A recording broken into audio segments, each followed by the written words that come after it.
Bossing, bossing, bossing. Time check tayo mga boss. Alas 12 size ng tanghali. Ito ngayon yung harvest ng ating LGoy 60 amps. Nasa 18.2 amps. Samantalang ang ating SRNE nasa 29.74 amps. Okay na rin. Inaabangan ko talaga siya mga boss na mag 20 plus kasi 800 watts yung panel nito, 24 volts yung battery, 28.8 volts yung charging voltage natin. So para ma-prove natin na kaya niyang ma-reach yung 800 watts kasi limang 160 watts na ka-series yung nilagay natin na panels dyan, dapat umabot to ng 26 amps. Kaya lang it's understandable kasi wala naman talagang perfect at saka hindi talaga masyadong mainit ngayon, although nakaka 29 amps naman si SRNE na may dalawang 3 na 550 watts na ka-series na 1100 watts ang total. So pag ma-achieve natin yung full maximum nito 40 amps, 1100 yon. So 29.66 meaning mga more or less 30 amps siya, nasa 75%.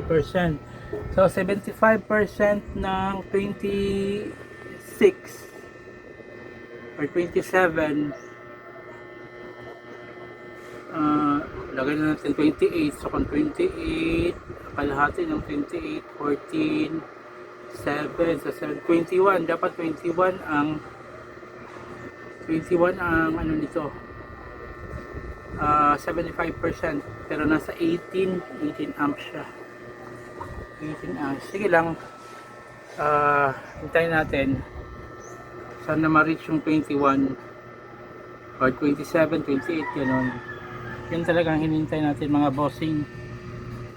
Pero kung hindi man ma-reach yun, okay na rin, malakas na rin kaya yung 18.23 times 28.8, ilan din yun, magkano din yun?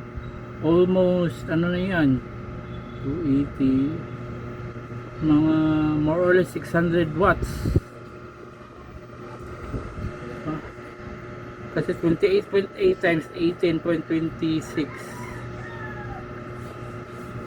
mga 500 to 600 watts yan.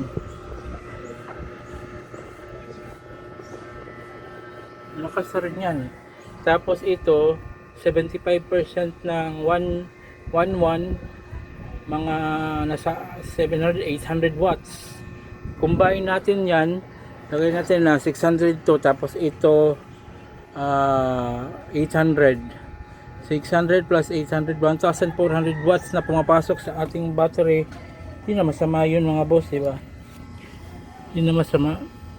Yung battery natin pala, lagay ko dyan sa baba ang link nito kung saan shop ko siya binili. 16 piraso yan, 16 piraso, ginawa kong 8S2P.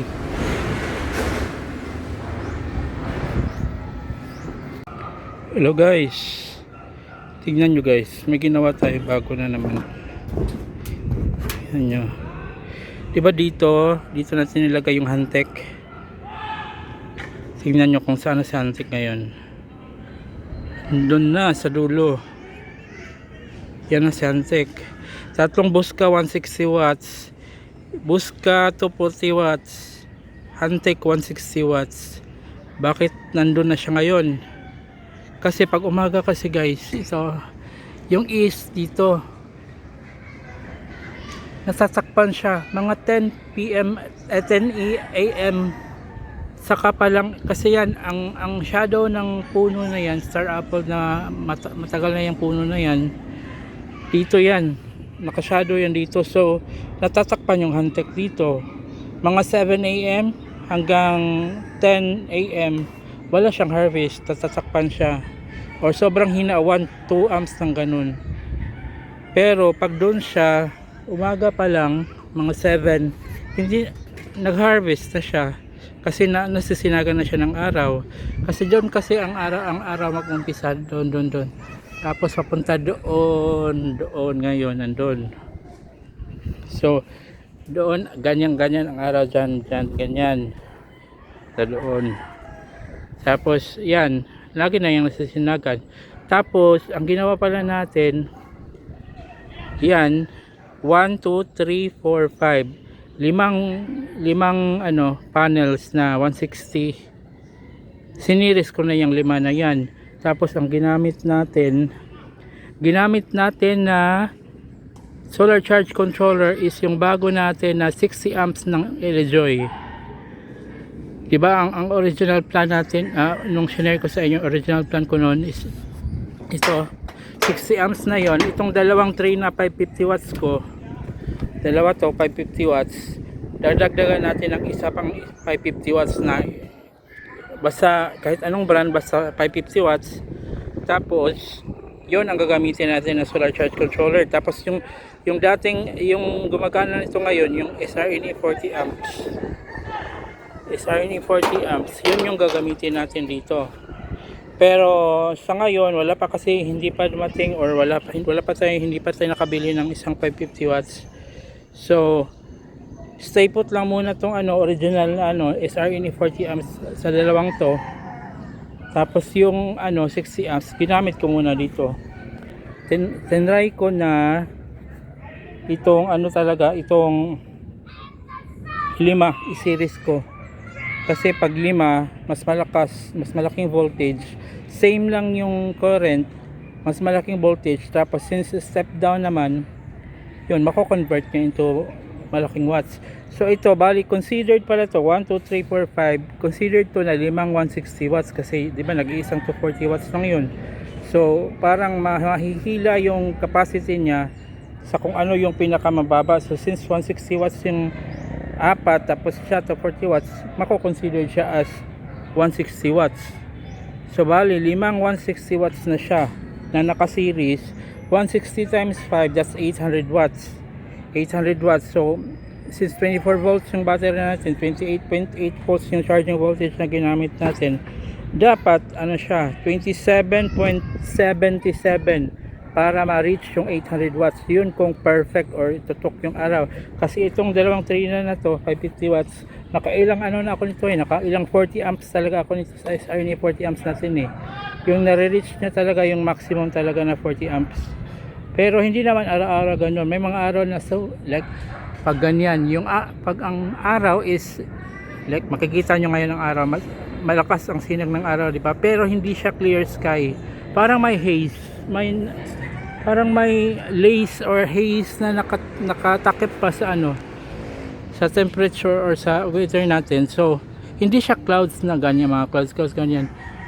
Hindi clear yung sky, parang may powdery na white na nakatakip. So pag ganyan, hanggang lang ang napapansin ko dito, hanggang 34, 35 lang, hindi talaga na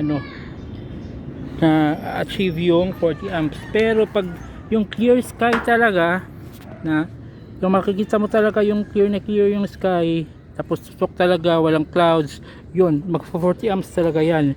Gusto kong makita dito na mag 27.77, or kung kaya niyang maging 28 amps gamit yung 28 amps gamit yung Elejoy natin na 60 amps. Since 5 nga to na 5 160 watts nga na to na naka-series na. So yan mga boss, yan 5 naka-series. So total nito ngayon is 800 watts. 800 watts. Yan, 800 watts. Good share mga bossing. So check out na mga boss, tagay ko dyan sa baba ang link. God bless.